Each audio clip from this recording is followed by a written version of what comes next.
some event saying, AI is easy, AV is hard. So, delighted to be here, really, with this very impressive crowd. I will try to keep my otherwise New York English speaking speed to something a little bit more manageable. I work at Google. My focus is accessibility, and specifically accessibility in emerging markets, like India, like Africa. Pressing the clicker. I am proving. At the laptop. I could do it at the laptop. Yeah, and I think it's... Another? No, not as that. It was the other way around. This one. Ah, I was using it in like in English. mode, you're going Okay.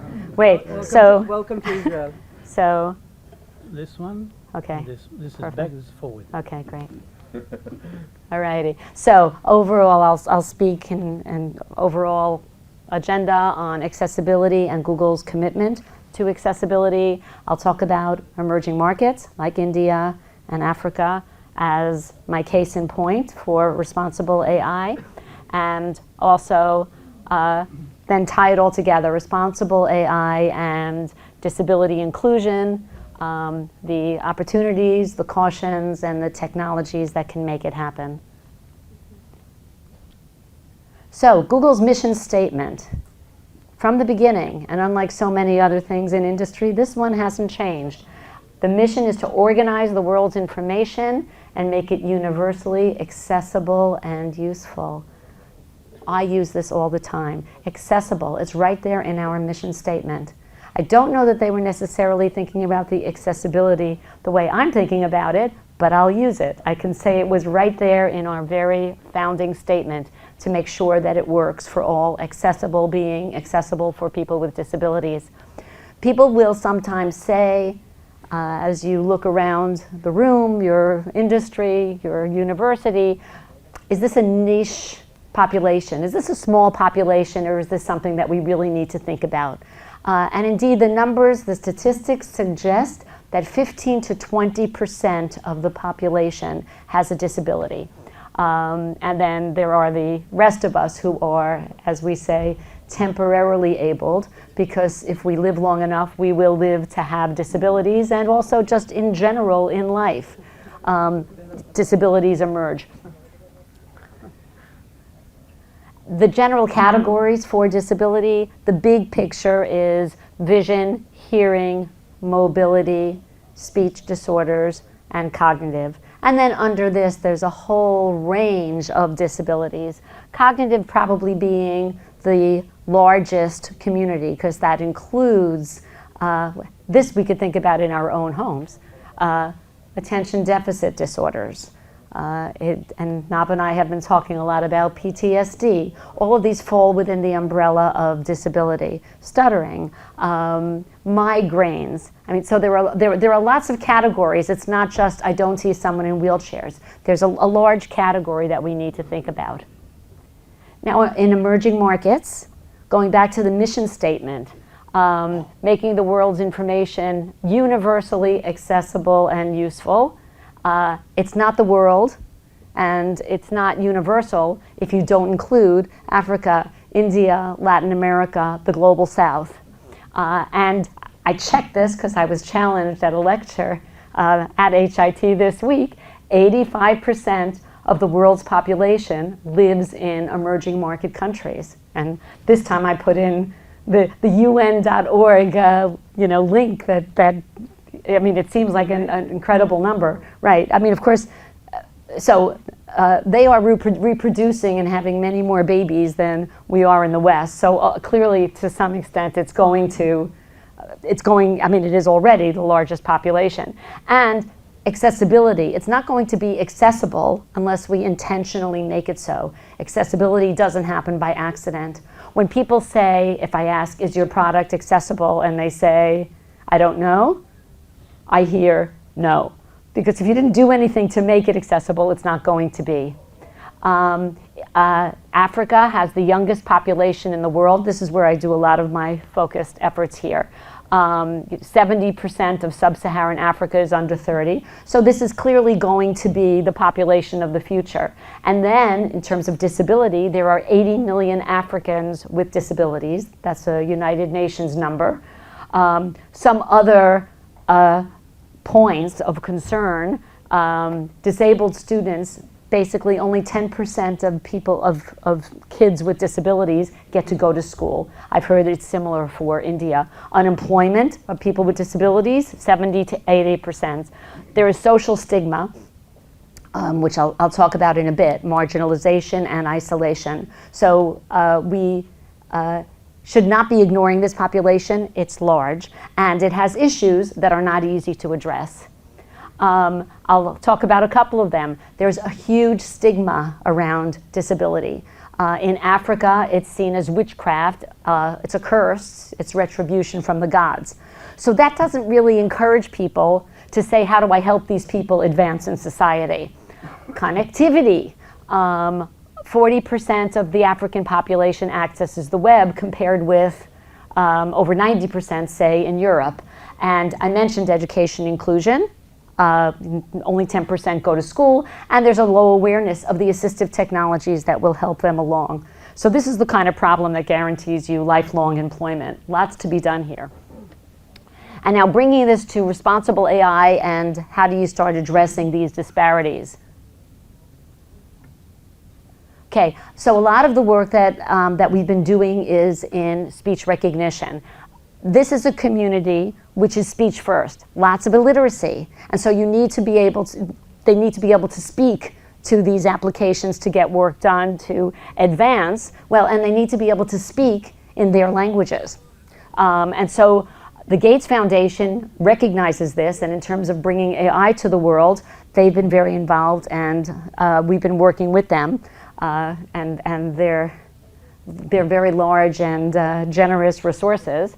To create speech recognition in underserved African languages. So there, of course, is general interest in AI. My personal interest is, can we bring captioning to deaf and hard of hearing people in Africa in the languages that they speak? We also have projects on speech recognition for atypical speech. Impaired speech, especially in these areas, is stigmatizing. No one's going to be patient and try to understand them. And so we've been working with University College London and creating speech recognition for people who are otherwise not understood. Major game changer, an attorney in Ghana who has cerebral palsy. They had her working in some, sort of administrative role. They wouldn't let her appear in court. She now has access to this, which will translate her speech to text or change her speech into intelligible speech synthesis. And for the first time, she was appearing in court, and she was calling the technology her mini-me, in that it created so much access for her. Whoops. We also have projects in terms of bringing digital accessibility to blind kids. Blind kids in schools in Africa were learning Braille, which is wonderful. These are the lucky kids that go to school, but then on the other side, they were unemployable. They had no digital skills. Blind people use screen readers that talk, that speak what's on the screen that they're not otherwise seeing. And the Braille graduates wouldn't get jobs. The boys were basically begging in the streets. Girls were going into prostitution. So we've gotten very connected with an NGO in Africa that has brought digital skills to these schools. And just some comments, last year I didn't know how to send emails. I didn't know such a thing existed. Now I use it to communicate with anyone. Another student said, now that my father sees that I can use a computer, he sees a future for me and got me a mobile phone. So truly life-changing moments. Then we've also been working with a school for the deaf, hard of hearing kids. A teacher was speaking. I don't know exactly, maybe they were understanding 50% of what was going on. Maybe they're doing that with lip reading. Big distractions, of course, if you're actually trying to learn lessons. And so Google got involved and brought some of our captioning technology and a big screen, and I'm looking forward to seeing the impact that this has on hard of hearing kids. By the way, the technology that we brought is Google technology called Live Transcribe, developed by one of Israel's own, Dmitry Konevsky, who's himself deaf and has worked in this area and was always dying for a technology like this that would make him independent. And now it's actually one of Google's most frequently deployed assistive technologies for people with disabilities. Okay, Avner. AI is easy and AV is hard. This is going to show you what we're doing in the schools for the blind. Have your tissues ready. English time, so our English books on. Okay? So, today, we want to construct 8 sentences.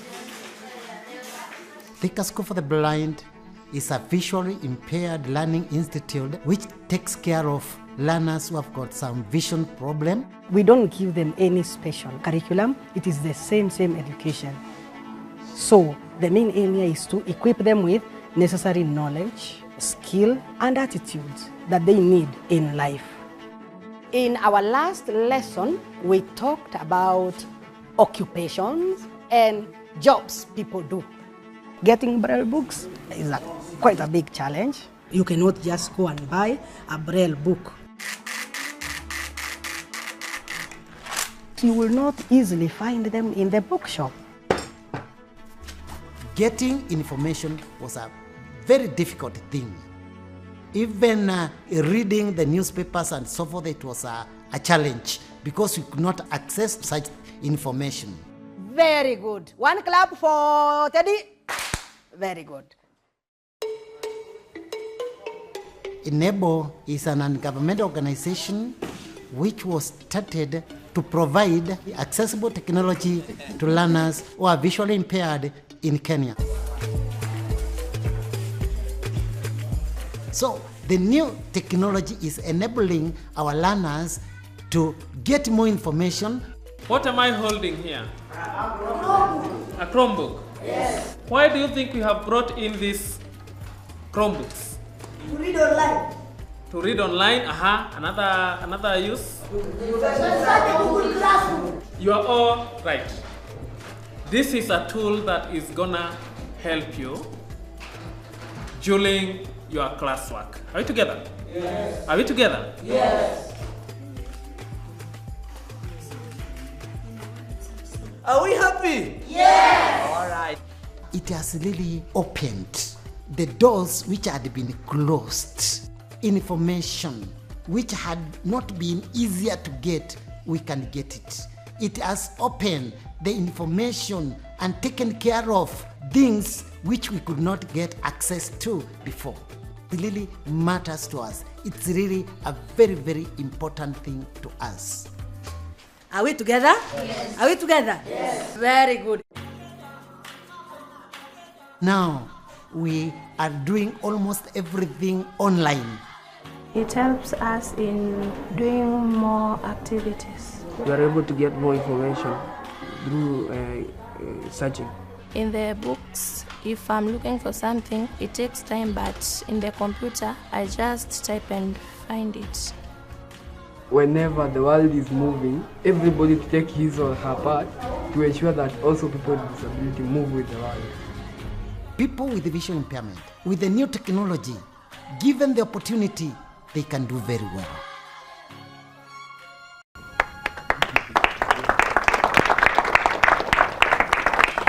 You have to get me back to, oh, it'll do here? No? Good. So, yes, I should probably just end the presentation there. But, okay, on the responsible AI and accessibility, what to consider. People say things like, once we have AI, we eliminate,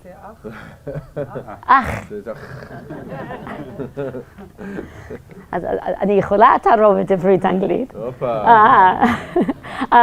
Secret comes out. The secret comes, yes. I speak Hebrew. I've tried to give presentations in Hebrew. 3 sentences in, I realize I have no professional vocabulary whatsoever. I'm good on the street. So what to consider? People say, will this eliminate human bias? No, because humans are creating the algorithms that drive the systems. Humans are collecting the underlying data. Humans are testing the accuracy and quality, and they decide what to do with the information that AI returns. And so all of these can have the biases that are inherent in humans unless we think about it. So one of my colleagues has done research on what happens when you search the web for images of people with disabilities, and you get horror stories. So obviously, so this perpetuates a bias. You get either monstrous villains, you get somebody who is incredibly pitiful. So these are sort of subtle ways that you perpetuate bias if you don't think about it in advance. How is the data collected and what's being shown? Other situations, I'll go over some of them quickly, where AI does not yet serve people with disabilities well. One of my colleagues was using an AI technology. He's blind. He got out of the subway and he was trying to find the Google office and said, as a blind person, how do I get from here to there? As a blind person, he told them, and he came back saying, you will see the sign that says. So you kind of need to think about that in advance. Hiring tools are now looking at things like eye gaze and using that as an evaluation tool. Does not work if you're blind, low vision. Does not work if you're on the autistic spectrum. So again, thinking about some of these things that seem like, this will be great, you need to make sure that you're building in either alternatives or modifications for people with disabilities. To avoid these biases, developers need to be trained on this and know to think about it in advance. You need to make sure that the data you collect reflects the broad swath of humanity and not just the people that might be in your immediate circle. And when possible, have some human fallback if the AI isn't serving people well. So we need continued involvement of people with disabilities at all levels. And that's also going to keep teams honest, because if there are people with disabilities in the room, they'll be the ones pointing out, I just searched for people with disabilities and none of these are people that I would like to invite to dinner. So they'll catch it early and make sure that you're not designing something that's going to increase the gaps. But there are amazing opportunities. I've talked about things like speech recognition and how amazing that has been for captioning. Sound recognition, so blind people or deaf people on the street can be told, dog is barking, siren is going off. I guess I know more relevant than right.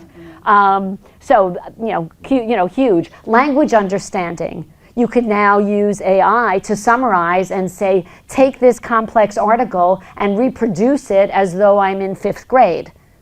That's a critical advantage for lots of people with disabilities. Transportation, self-driving cars, wayfinding tools. I have a bit of that disability myself, absent wayfinding tools. Google has a number of assistive technologies that are using AI responsibly. Project Astra, it's like a Google Assistant, but it kind of does it all. As in, blind person walks into the room, says, can you tell me what the Wi-Fi password is here, and makes them less dependent on everyone else. And so it's basically a 360-degree Google Assistant, and was designed obviously for the general population, but had people with disabilities in mind. I'll also just mention, Live Transcribe, because born of an Israeli researcher, and that does the captioning. Guided Frame allows blind people to take selfies. So think about that. You're taking a selfie, you don't know whether you have 1 head in the picture, 2 heads, 3 heads. It'll say things like, I see 3 people, tell the person on the right to move a little bit to the left. Now that's not actually critical to get your job done, but these are the sorts of things that just make life more equitable for these people to do some of the things that are fun also. So in conclusion, for AI to be fully responsible, involve people with disabilities at all phases, as the creators, as the testers, as the users, and that will be your natural guide as to whether you're actually doing this in a way that's inclusive. It's not a monolithic community. So when you think of disabilities, it's not just people in wheelchairs. It's a whole range. I think the Americans with Disability Act, I don't know, must have 40 different disabilities in there. So when you're thinking about it, don't just, even if you are thinking about disability, it's not just one type. And then including people in the globally underserved markets. Do they have the digital technologies they need to compete in the 21st century and beyond? Do they have the assistive technologies, if they have disabilities, that will allow them to use the brilliant AI technologies? And do the tools and products that we're offering them work in the languages that they speak? So the ultimate goal, a world that's more harmonious and more fair and has opportunities that are available for all. Toda rabah.